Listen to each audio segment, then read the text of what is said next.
think am I? Yeah, I'm live. Okay. Cool. Alrighty. It's really dark in my room, but that's what I get for doing this at night. Basically, all the light is on my desk. Okay. Live for 34 seconds. Can I share the stream? I can.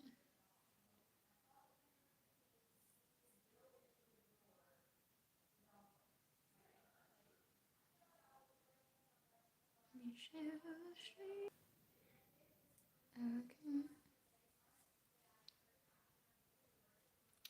I was about to drink this.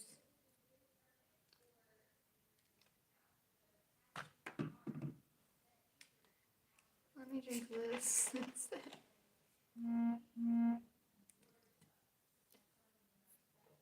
Notifications.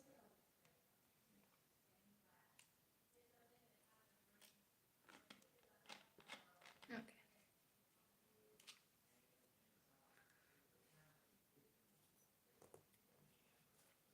So today's stream, I'm going to be talking about stuff that happened at DigimonCon.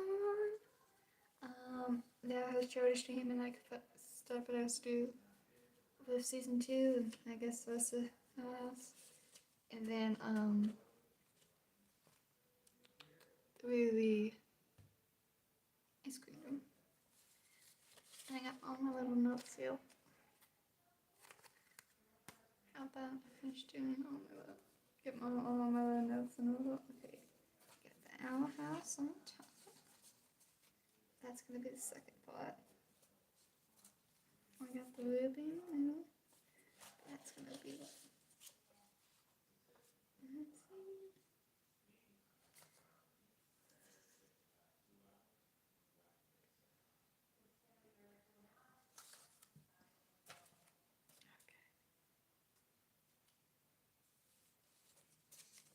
No, I think my Digimon notes are out of order.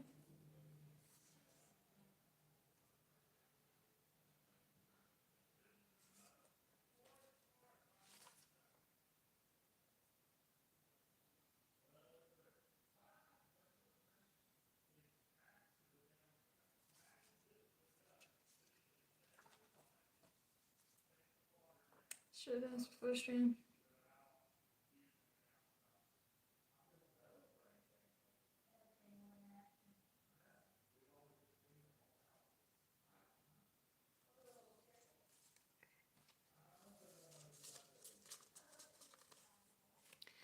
Alright, let's talk about DigimonCon. Okay, so it was a neat little event. It was pretty neat, I'm not gonna lie. For like only having the trailer drop like the day before, yeah, and it started at 7:30 at night my time and then into like 1 a.m. So I fell asleep during the second half of the card game competition between the U.S. and Japan. When I fell asleep, they were still tied, and it was the first round of the new second part of it. So if anybody knows how that ended, if y'all could just tell me, that would be great. Because I'm very curious, but that was cool. Having Japan versus the US is cool because US is pretty big on Digimon. But the first order of business was Digimon video games, right? And the big thing, of course, being Digimon's 5. Excited for that. I don't think I've ever been excited for a Digimon game before, but I'm excited for this one. It has very, like, OG Digimon Adventure vibes, if that makes sense. They don't have a confirmed release date, but I do believe it's going to be out this year. Apparently they had to, like, restart the game almost at some point when they switched, like, the people who were developing it or whatever. So that's why it's been such a big delay. But the guy, I can't do names, okay? I can't do names. The guy in charge was basically said it was gonna have a dark story tone. And it's if you've ever played Life is Strange or seen a YouTuber play it, the actions are going to affect how the game plays out, along with how your Digimon digivolve. And hang on.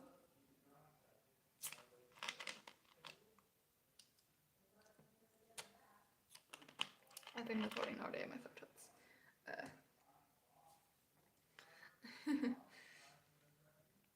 They're gonna have, so that's gonna affect how your game ends out, so there's probably multiple endings, which is awesome. And then there's some type of like battle mode, like original like RBG battle mode, and I think that's what kind of just automatically battles against each other. You don't have to press any buttons. I'm not the biggest fan of that type of fighting. I prefer, you know, being able to like hit the button and like when it's a little more engaging, a little more fun. But it's a story-based game, so I'm excited for that part. Yeah. The characters seem cool for the game and that stuff. So that's really. And then there was like a big Q&A section, and they asked like, would they make a game for a bunch of stuff and other things like that. And a lot of it was a possibly, maybe, you know, kind of answer. And then I'm going way out of order here. Also, they had, I didn't know the thing of it. It's like they have this Fitbit that you can use, and you can walk around in your steps make a Digimon hatch. I can't remember the name of it. But then there's also an app where you can battle it, and they had a big tournament that was super laggy. But I was gonna watch. That lasted a good while. Yeah, I ordered one of those along with the Digimon card game pack during the thing. My favorite thing from Digimon Con was definitely the concert. That was really cool. It's supposed to be for the con only since the stream wasn't being saved. Did I see videos of someone recording that concert anyway the next day? Yes, how dare you, rude. Rude people. Okay, exclusive is exclusive. Motherfuckers. Now, but that was cool. We got Butterfly, Braveheart, I think. Just a lot of great songs. A lot of great songs. That was cool. I know when I fell asleep, when I woke up in the last 2 minutes of stream, pissed as shit. They were doing a lot of, they were showing merchandise and stuff, so that was cool. There's only one website I can get official Digimon merch, and that was on there, so, yeah. And then they had some type of poster thing that was like Japanese only. Let's see. Let's see. Trying to find my phone.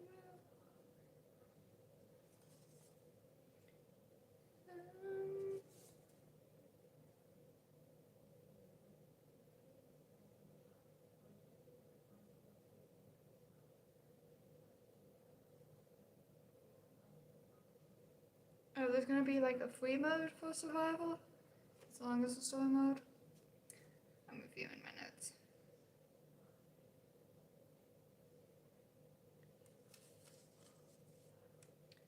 Let's see.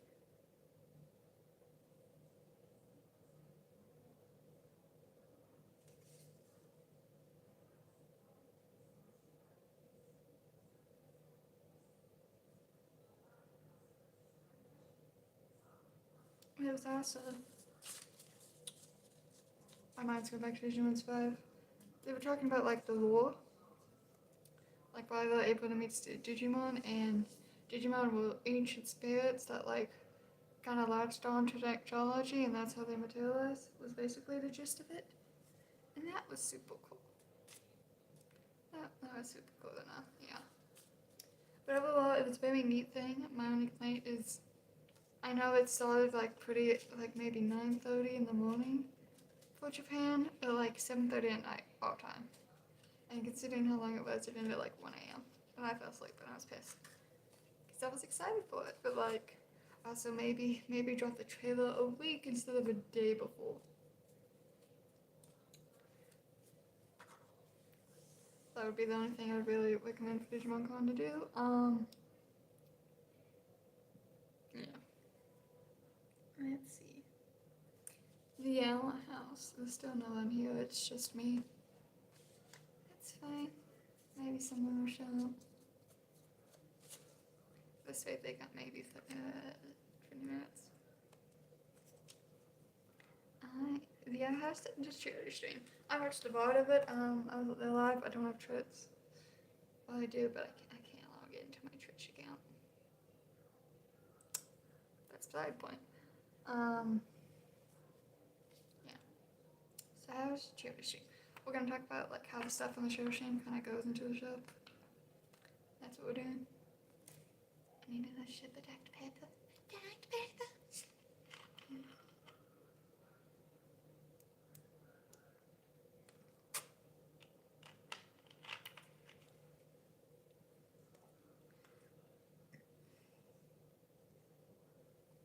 So like everybody on the stream immediately just confirms that Our House is one of those shows where they're like to have a close show and a core group, and I thought that was a nice little thing to mention.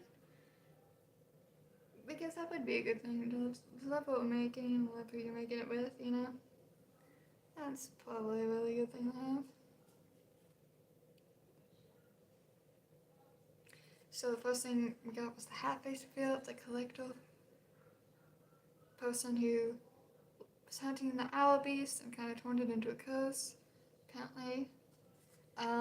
We knew that we got the half-face reveal, and then in the latest episode, we realized that Bellows went looking for the collector to get his help.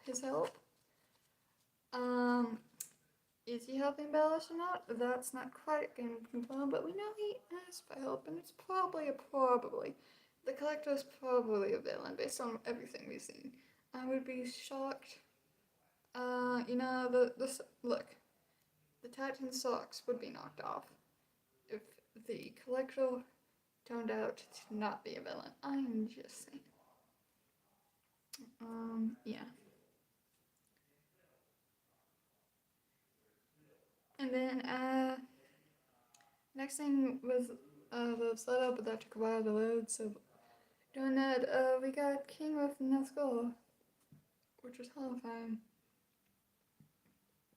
It reminded me of the little squirrel rat thing from Ice Age, the one how I was chasing nuts. For some reason that image reminds me of that, and I hate it. Don't ask why. Thank you.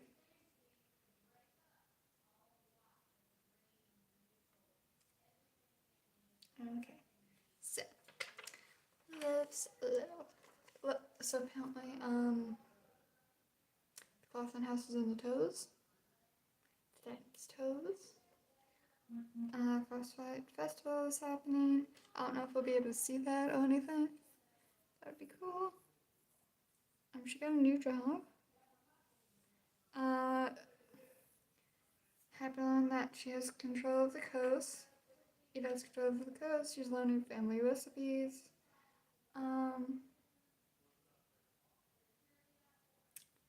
Just how much Boreanau's food is named, has the name blood in front of it. That's just all I'd like to know. Well, maybe not.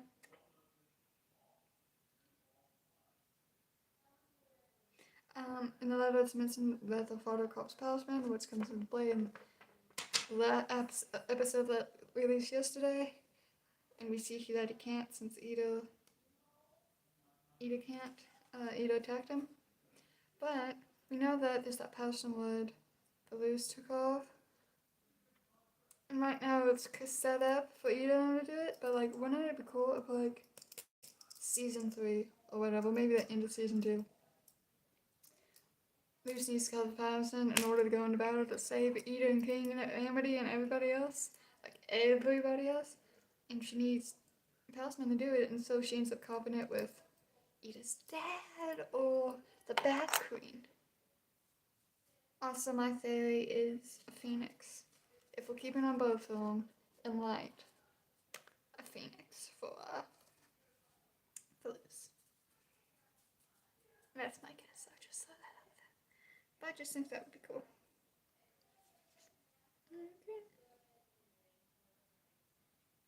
Okay. Lilith is also looking into King's origins with those wounds, supposedly. So maybe in a later episode she'll come back with that.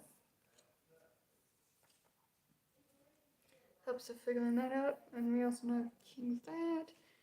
Hootie was coughing up our pallets this episode to give to people to eat. Maybe the Little's gonna be in one of those, you know?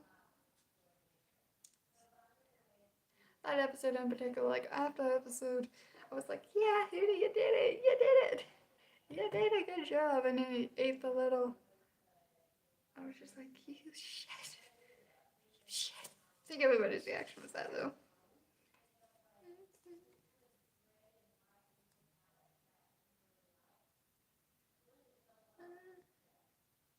Oh. she coached the off the safety just so she could talk about Lemony. After that, which is the second bone moon of these things. That's good. We love that. It also seems she's probably Ace Udi. Ace L. Ace L. I'm a sexual, I should not have fucked that up. Ace L. Oh. Whoopsie. Also, Hootie request blocks of Edith's tail. This is creepy, but it's the Owl House, and creepy is usually kind of a thing. No, it's supposed to be kind of creepy, but that's a different kind of creepy. I don't think the Owl House needed that kind of creepy. Hootie, stay away from me, you know?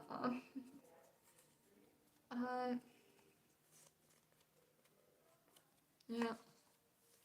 But then, yeah. And then there was also, I thought I had more minutes. I didn't read my last minutes.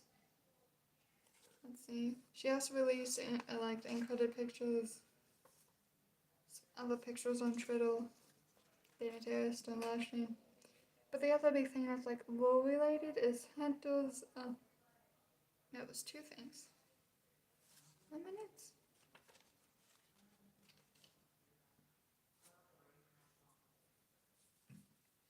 Yep, the end credits and Hunter's go on photo. First I saw that and that's hilarious. That's hilarious.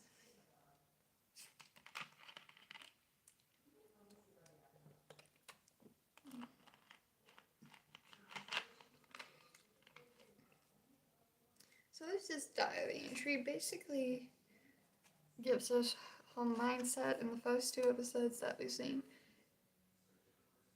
for season 2B. The last episode, not the one that came yesterday, but the week before, showed us how she's dealing with her mom being gone. And then this episode showed her how she's dealing with failing with the door. And those were just in Lucy's day. Lucy's frantically trying to come up with ways to get her mom to like it and not mind her stay here. And also trying to figure out how she messed up the door. And it also foreshadowed this episode. A little bit. And then Hunter's Talisman observations. This one I liked a lot. It was cool. So his name, the red bird's name is Flapjack. Which is, and Hunter has no idea what a flapjack is or a pancake. And that's hilarious. I feel like Luce would know though. I hope like he calls it flapjack in front of Luce. And Luce just goes, why would you name it after food? That would be funny. Yeah, but it likes to sing in the mornings and fun, cool stuff like that, you know, buddy things.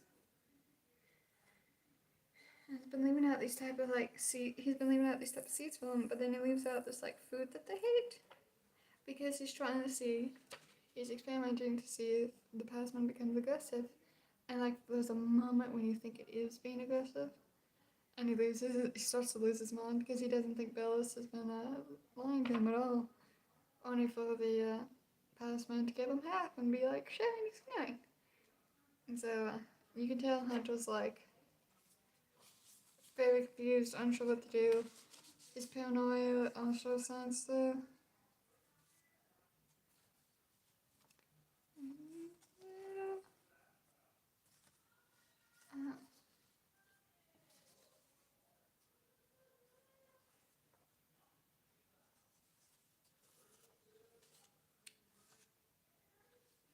Done messed up my notes again. Yeah, but you can tell Hunter's kind of freaking out. So I'm assuming the next time we see Hunter, it's gonna be him dealing with the stuff. He's sitting that down here, true. Figuring out what to do with his talisman. That's gonna be a dramatic storyline because if anything happens to the web pod, to Flapjack, The fandom's gonna bring on hell, let's be honest. I know something on the Digimon notes earlier. It's supposed to be some other type of game or whatever. And the Digimon are based off the 12 Olympian Digimon. It has something to do with that. I found that note just now. That was in the video edit section. Back for Digimon farm stuff. But yeah. And then there's also Steve was brought up, and Steve was also in this episode. For the other house. That's basically everything I really want to talk about. The fact that Bella's actually trophy for the Blue is hilarious. And that makes the comment me last episode feel like it was maybe addressing the list, but then again, you could also just open up them and list the collector meat and all those things. But yeah. But I feel like Philip's better, Hunter, whoever Hunter's based off of. I feel like maybe he had children. If Hunter really comes from a long line of power switches, then I feel like it's possible that Philip's brother had like children with a witch, and that's why. But who really knows? It's two options at this point. But that red bird was definitely Philip's brother's talisman, like everybody knows. But anybody who actively pays attention to the thing knows the little kids are going to be shocked. They're going to have the Titans' socks knocked off them, let's be honest. Alright. Now time for the very new news dropped just the other day. The Team Bougie Project IceQueendom. Oh my god. So it's an anime, and it looks like it starts with Volume 1. Like, I think they recapped Volume 1 just to get everybody on the same page, same footing, all the newbies and shit. But we know what's gonna go at some point.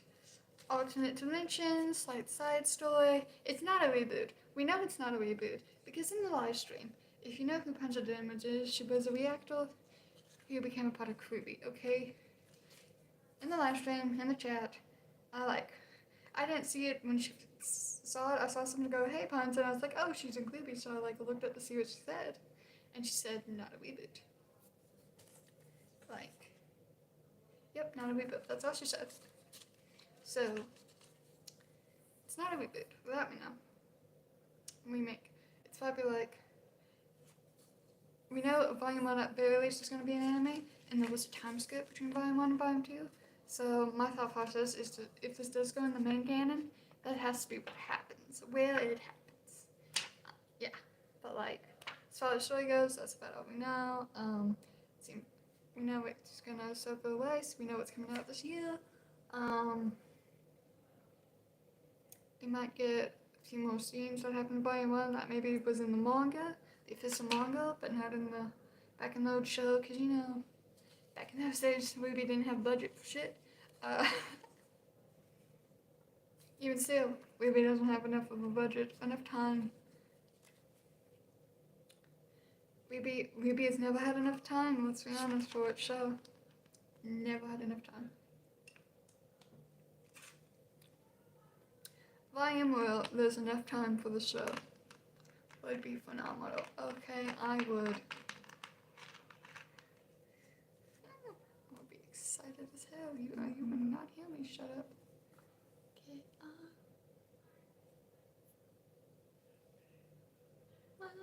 screen notifications. Still no one in chat. Okay. Yeah. So during the live stream, all the Japanese voice actors that are coming back from doing the Japanese dub, they all came out color coordinated. I was like, yes. I think we all loved that, considering how big color is with RWBY. And it made it easier to tell who's who.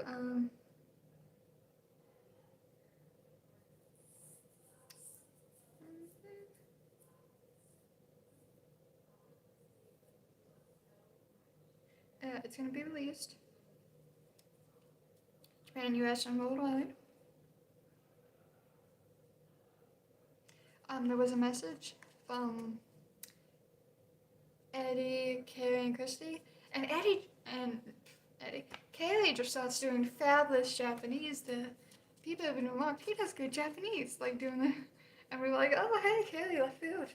Look at Kaylee knowing another language. How did he have the time with all the work he has to fucking do? So I guess maybe decided to do it because he knew. Because this project has supposed to be been in the works for 4 years. So that's enough time to learn. My god. How much work does Carrie do? I feel like he overworks himself. I would not be surprised. And then the VA's read notes from his house, which is cool, which I believe you can see him on the official website. Go check that out in another video. You know how I do my website videos. Hopefully you know how I do my website videos. Okay. And then like music. It's 2 different people. There's one person doing the opening thing, which is really cool. I can't pronounce names, so sorry. But let's see, Connie, okay. And then Ruby's VA, Japanese VA, she wrote, I think I'd seen, and she actually performed it live.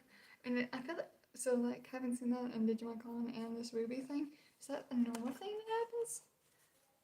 Because Jeff Williams, next RWBY panel, RTX 2022. Show up, show out. Just saying. Yeah, so like if you're like me and you don't have a Twitter, there's an official website with all the latest news, character information, stuff like that. There's a Japanese only sign postal competition on Twitter. They're doing good smile figures with the new outfits, which are super cute. Ruby's my favorite. Thank you. They're also having a comic to go along. They have this. I'm so excited. I need to read the DC comics. Roman Holiday. RWBY Fairy Tales. And then I think I'll be caught up on the RWBY books. It's like when I get off cup, they release like 10. Honestly.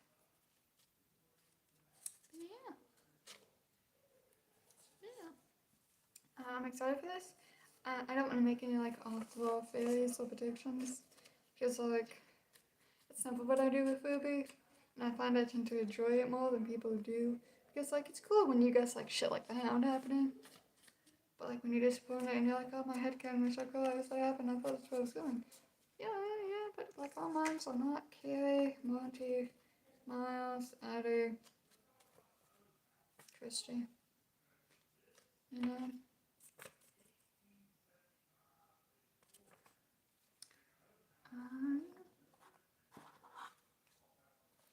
But yeah.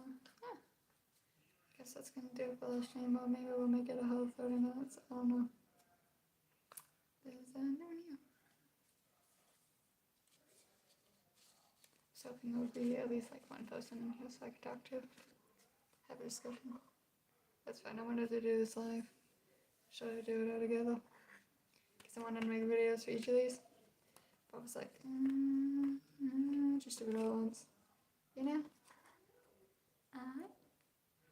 Well, thank you for watching what dream was, but if anybody watches this, out of respect. And stay in it.